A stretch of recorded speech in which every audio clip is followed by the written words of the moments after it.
그렇게 오늘 저번 시간에 이어서 우리가 이런 사업장에서 발생하는 소음으로 인해서 근로자들이 난청으로 발생되는 그런 환경들이 우리가 뭐 근로자 스스로도 잘 예방을 하기 위해서 뭐 그렇게 중요성을 느끼지 못하는 그런 지금 환경이 많이 조성이 되어 있습니다.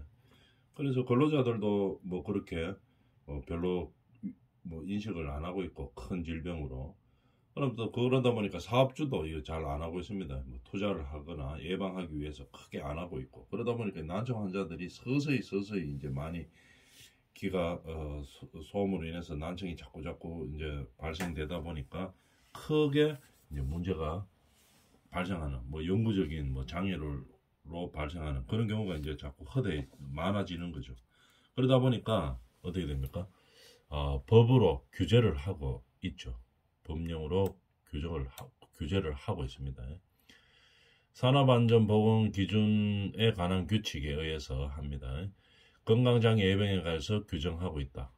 소음 진동에 의한 건강장애 예방에 관하여 규정하고 있죠. 어떤 식으로 규정하고 있느냐 한번 봅시다. 우리가 소음 작업을 그러면 어떤 기준을 소음 작업이라고 하느냐 우리가 알고 있겠죠. 근로 현장에서 하루에 보통 근로 현장은 8시간 하죠. 8시간 작업을 기준으로 합니다. 하루에 8시간 작업을 기준으로 하며 몇 데시벨 이상을 소음이라고 하느냐 85데시벨 이상의 소음 작업을 하고 있다고 이야기하는 겁니다. 하루에 8시간 작업을 하면서 기준으로 하면서 85데시벨 이상 우리나라 보통 평균 사업장의 소음도의 평균이 저번 시간에 했었죠. 어느 정도라고 했습니까? 보면 잠깐 한번 찾아볼까요? 84에서 86데시벨 정도 된다 그죠? 평균 소음 수준이. 그러니까 거의 비슷한 근사치까지 가가 있습니다. 그죠? 85가 넘어가는 사업장들은 우리가 보면 이게 소음 작업을 하고 있다고 이제 볼 수 있는 거죠. 그래서 대부분이 84에서 한 86 사이 평균 데시벨로 근로 현장들이 그렇게 하고 있는데 그 중에서 85데시벨이 넘어가는 것을 하루에 8시간 작업을 한다. 이렇게 되면 우리가 소음 작업을 한다고 이야기하고 있습니다. 그러면은 이런 사람들에게 근로자들에게 우리는 관계법규는 어떻게 하고 있느냐? 청력 보존 프로그램을 활용하도록 그래서 그 유해성과 위험성을 예방하도록 그렇게 규정하고 있습니다. 청력 보존 프로그램을 통하는데 어떻게 하느냐? 청력 보존 프로그램이란 소음 노출 평가하고 소음 노출 기준 초과에 따른 대책, 그 다음에 청력 보호구의 지급, 그 다음에 소음의 유해성과 예방에 관한 교육도 시켜야 되겠죠. 그 다음에 정기적으로 검사도 하고 관리하고 그 다음에 예방하기 위해서 어떤 뭐 기준을 마련하고 이렇게 하는 것이 청력 보존 프로그램입니다. 청력 보존 프로그램. 그러면 다시 한번 보면은 청력 보존 프로그램을 통해서 이런 소음 작업을 하는 근로자들을 보호하는 거겠죠. 이 프로그램대로 어떻게 하라고 하는데 뭘 하느냐 하면은 우리가 소음 노출에 우리가 뭐 어떻게 근로자들이 노출되어 있는지, 그다음 위험성이 어떤지, 그다음에 어떻게 예방 가능한지, 그다음에 그거를 실천을 어떻게 해야 되는지, 그다음에 뭐 난청이 왔을 때 어떤 식으로 우리가 치료를 받고 그 결과를 어떻게 우리가 뭐 기록을 하고 보존을 하는지 이런 것들이 청력 보존 프로그램입니다. 그다음에 그렇게 정의가 딱 되어 있어요. 반드시 해야 됩니다. 이런 사업장에서는 법으로 규정을 하고 있기 때문에. 그 다음에 소음 감소 조치를 해야 되겠죠. 누가 해야 됩니까? 사업주가 해야 되는 겁니다. 사업주는 강렬한 소음 작업이나 충격 소음 작업 장소에 대하여 강렬한 소음 작업, 충격 소음 작업 장소에 대하여 어떻게 됩니까? 저감시켜야 되겠죠. 소음을 어떻게 하느냐? 뭐 현장 따라 다르겠지만 밀폐하거나 흡음 시설을 한다든지 아니면 뭐 격리를 하든지 해서 소음 감소 조치를 해야 되는 겁니다. 소음 감소 조치. 소음 감소 조치를 해야 되는 거죠. 그래서 근로자들을 보호해야 되겠죠. 예를 들어서 뭐 우리 현장이 한 1일 8시간 작업하는데 뭐 한 100데시벨 정도의 소음이 발생하는 현장이다. 이러면은 그냥 가만히 있는 대로 그냥 뭐 작업하면 안 되겠죠. 그 근로자들이 있는 쪽으로 뭐 소음이 들리지 않도록 뭐 흡음 장치를 한다든지 아니면 차음 장치를 한다든지 아니면 밀폐를 시킨다든지 아니면 소음 발생원을 뭐 이 근로자들과 뚝 떨어져서 격리시킨다든지 어떤 그 현장마다 좀 방법은 다르겠지만 반드시 뭡니까? 소음 감소 조치를 해야 됩니다. 해야 되는 상황이죠. 왜? 이 근로자들이 난청이 오지 않도록 해야 되는 의무가 있죠. 사업주는.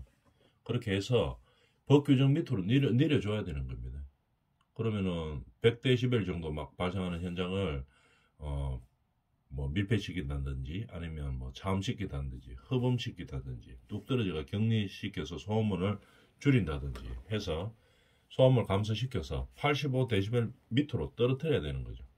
그렇게 해야지 우리 법 규정에 맞다 이 말입니다. 그렇게 소음 감소 조치를 하는 거죠. 그러나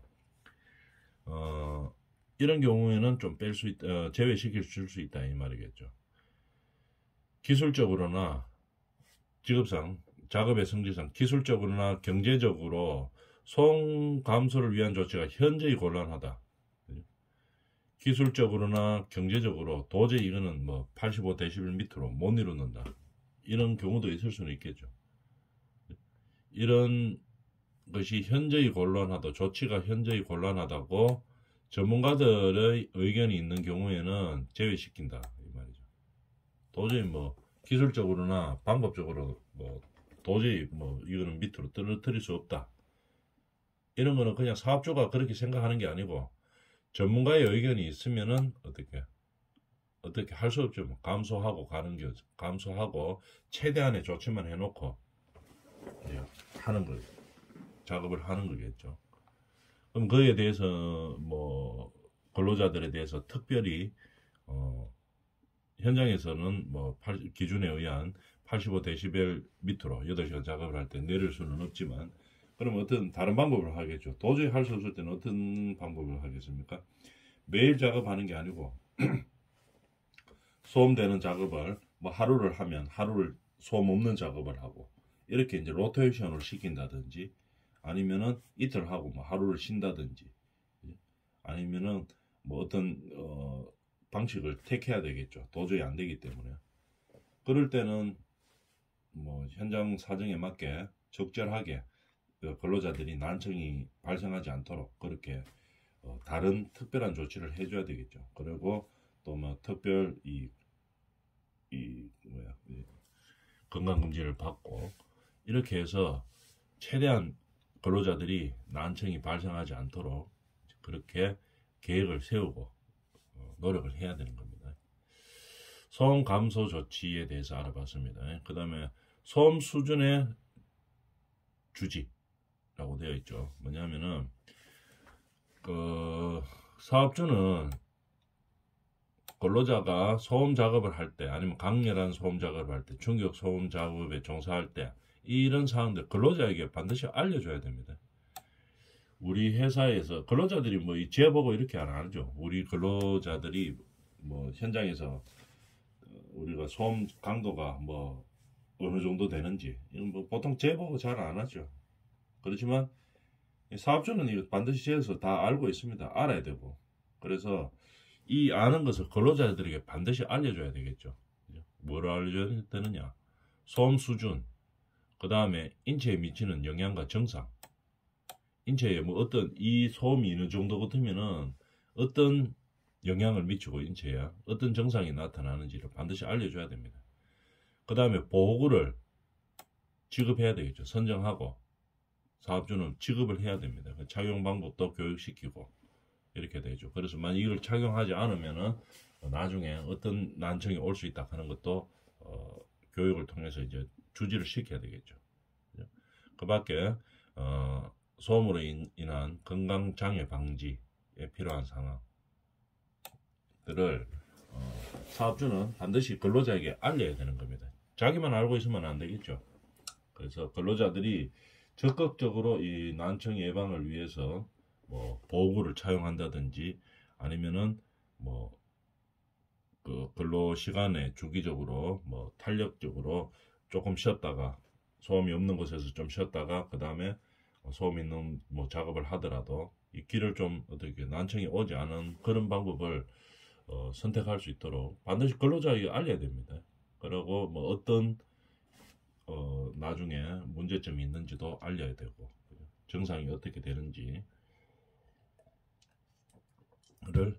잘 주지를 시켜야 되는 상황이죠. 그 다음에 난청 발생에 따른 조치 주지는 그렇게 하고 조치를 어떻게 해야 되느냐. 난청 등의 소음성 난청 등의 건강장애가 발생했거나 발생할 우려가 있을 때는 이런 조치들을 해야 됩니다. 어떤 조치를 해야 되느냐 한번 봅시다. 원인을 조사해야 됩니다. 우리 현장에서 뭐 때문에 이 난청이 발생했는지 근로자들이 원인을 조사해야 됩니다. 그 다음에 재발 방지를 위한 대책을 마련해야 되겠죠. 원인을 반드시 조사하고 뭐 때문에 예를 들어서 뭐 우리 근로 현장에서 소음원이 뭐 예를 들어 소음을 발생시키는 뭐 회전 기계가 있었는데 그 회전 기계가 이 소음이 너무 많이 발생한다. 그러면 어떻게 됩니까? 이 소음원을 뭐 격리를 시킨다든지 아니면 뭐 벽을 쌓아가지고 소음원을 줄인다든지 뭐 이런 대책을 세워야 되겠죠. 그래서 재발 방지를 위한 대책을 세워야 됩니다. 그 다음에 이행 여부를 확인해야 되는 거죠. 그 다음에 의사의 소견에 따라 뭐 작업 전환을 한다든지 아니면 뭐 이런 거죠. 소음 작업은 근로자가 이틀만 한다든지 일주일에.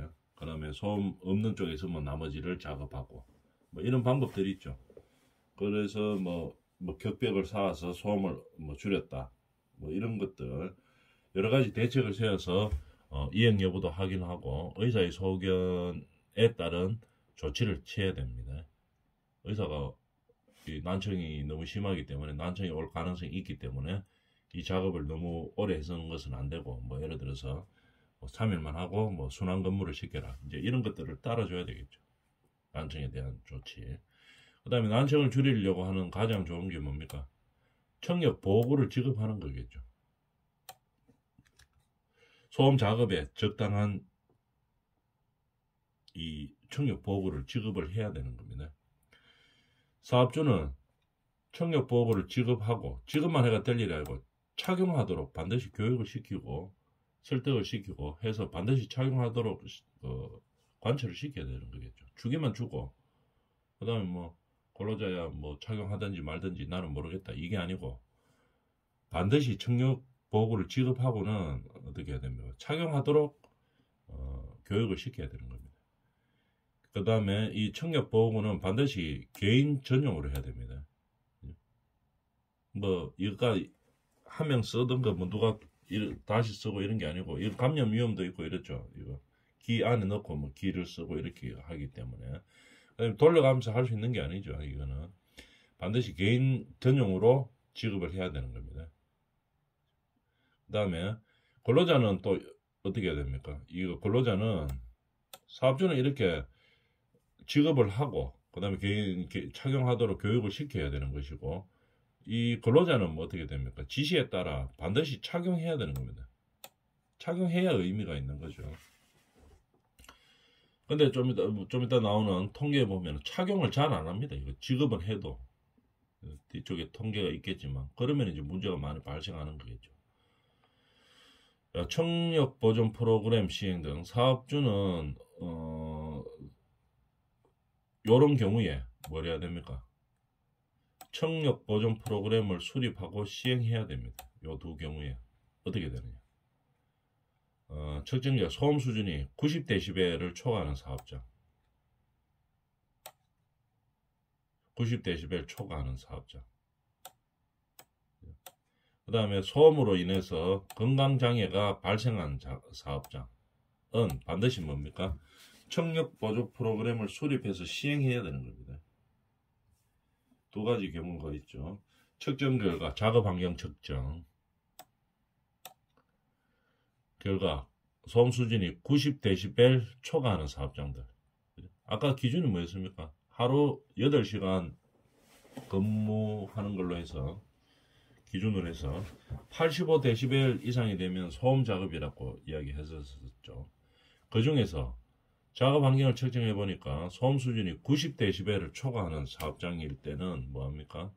청력 보전 프로그램을 반드시 시행해야 됩니다. 아니면 소음으로 건강장애가 근로자가 발생했다든지 이런 경우에는 반드시 청력 보전 프로그램을 시행을 해야 되는 거겠죠.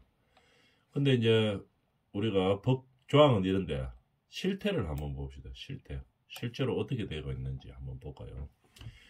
우리가 이제 조사를 해보니까 작업장 소음 수준을 알고 있다. 자기 사업장에 어느 정도 소음 수준인지를 알고 있다가 21.8%밖에 안 됩니다. 대부분의 근로자들이 뭐 별로 관심이 없어요. 이게 우리 좀 시끄럽기는 한데 뭐 일하다 보면 다 그렇지 이제 이렇게 생각하는 경우가 있습니다. 작업장이 자기가 일하는 작업장에 소음 수준이 어느 정도인지 알고 있는 사람이 21.8%밖에 안 됩니다. 그죠? 아주 이거 문제가 심각하죠. 그만큼 민감하지 못하다 이 말입니다. 예방하고자 하는 근로자들의 의지가 별로 없는 거죠. 자, 그런 상황에서 지급받은 청력보호구는 딸랑 기막에 1개. 그죠? 비용이 싸거든요. 기막에 그건 뭐 싸죠. 그게 64.4%로 가장 많다. 근데 기막에 하나 딸랑 해가지고 이 청력보호가 되는 게 아니죠. 난청을 예방하고 그런 게 아닙니다. 그죠? 기막에도 하고 기득기도 하고 뭐 현장 상황에 따라서 여러 가지 청력보호 장비들이 있죠. 기막에 하나 딸랑 주고 이래가지고 끝내가지고는 안 된다 이 말입니다. 적절하게 진짜로 난청을 예방할 수 있는 그런 청력보호구를 지급을 해야 되겠죠. 근데 그나마 청력보호구를 지급받은 후에 근로자들이 어떻게 하고 있나 한번 봅시다. 착용하지 않는다가 19.5%입니다. 지급은 받았으나 착용을 하지 않는다가 19.5%, 한 20% 정도 되는 거예요. 착용하는 근로자는 한 16% 정도밖에 안 되는 겁니다. 그러다 보니까 착용 효과를 기대하기가 어려운 거죠. 착용하는 근로자가 지금 뭐 16%밖에 안 되고 아예 착용 안 하는 사람들이 한 20%, 뭐 끼다가 뺐다가 하는 사람들도 좀 있겠지만, 그래서 이런 근로자들 자체도 인식이 되어 있지 않은 거, 난청 예방에 대해서 뭐 인식 꼭 해야 되겠다, 이런 난청을 예방하기 위해서 내가 청력 보호구를 해야 되겠다, 이런 의식들이 별로 없는 거죠. 아직까지는. 그래서 자꾸 교육을 통해서 이걸 의식을 고치를 시켜야 되는 겁니다. 그러면 이거 청력 보호구를 받기는 받았는데 착용하지 않은 이유가 있죠. 이유가 뭐냐? 제일 큰 게 뭐냐면은 63% 정도 되는 의견이 소음이 적어 착용을 안 해도 될 것 같다 하는 그런 생각에서 착용을 안 하는 경우가 많습니다. 왜냐면 뭐 우리 현장에서 이렇게 근로 현장에서 발생하는 소음에 대해서 뭐 이 정도 소음 가지고 뭐 보호구 착용이나 해가 그 정도 수준은 아니다, 뭐 그렇게 시끄럽지 않다, 이제 이렇게 의식하고 있는 사람들이 많다는 얘기죠. 소음이 적어 착용을 안 해도 될 것 같다는 의견이 63.2%입니다. 대부분이 어느 정도냐? 85에서 90dB 정도의 소음이 발생하는 사업장, 소음의 위험성을 가볍게 여기고 있는 것이죠. 뭐 이 정도야 괜찮지 하는 거 아니죠. 이 85dB 이상에서 8시간 이상씩 근무하면은 이게 난청으로 이어질 가능성이 엄청나게 높죠. 거의 다 오랜 시간 작업을 하다 보면은 난청으로 거의 다 이어집니다, 이게. 그래서 이거 무심해서 그런 의식을 뭐 안 하고 이렇게 될 상황은 아니죠. 청력보호구에 보면 종류를 보면 뭐 이런 것들이 있죠. 기마개형도 있고 뭐 헬멧에 붙어 있는 기덕개형도 있고 이렇게 되어 있습니다.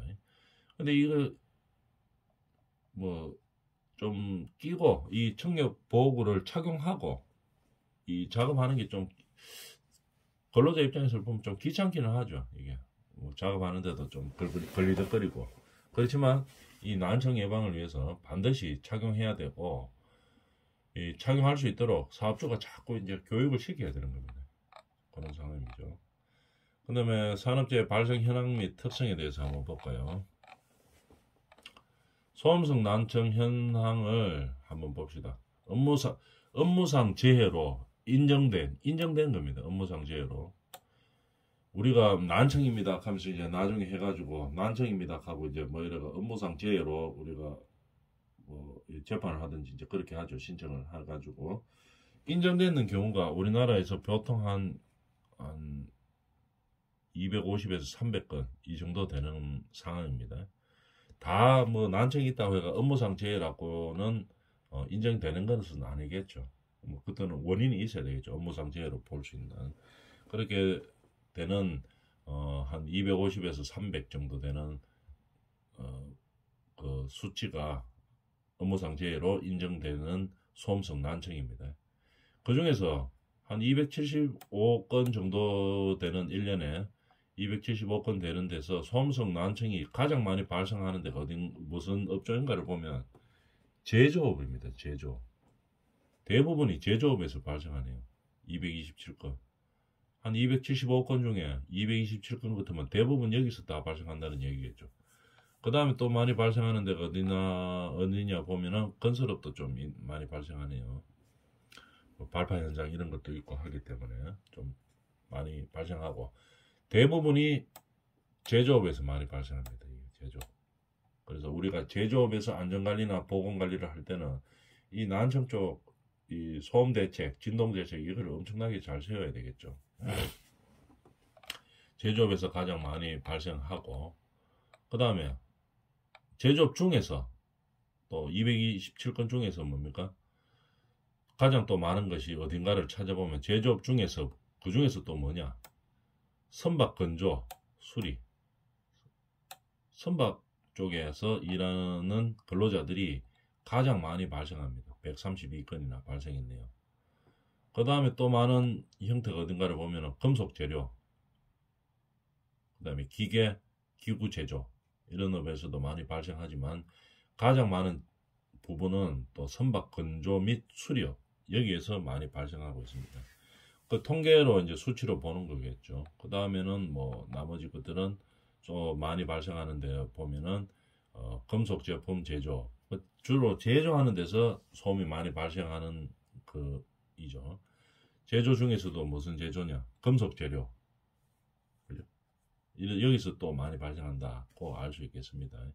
그럼 이 데이터를 보고 이쪽에서 이제 근무하게 되는 선박 건조 수리업 특히 많이 발생하는 거 이런 데는 난청 예방에 대해서 아주 많은 그런 프로그램을 적용시켜서 근로자들을 교육시키고 해서 난청을 예방을 위해서 우리가 노력해야 되겠죠. 그런 상황입니다. 그 다음에 소음성 난청 사례에 대해서 보면은 사례에 대해서 들어가기 전에 여기에서 다시 한번 봅시다.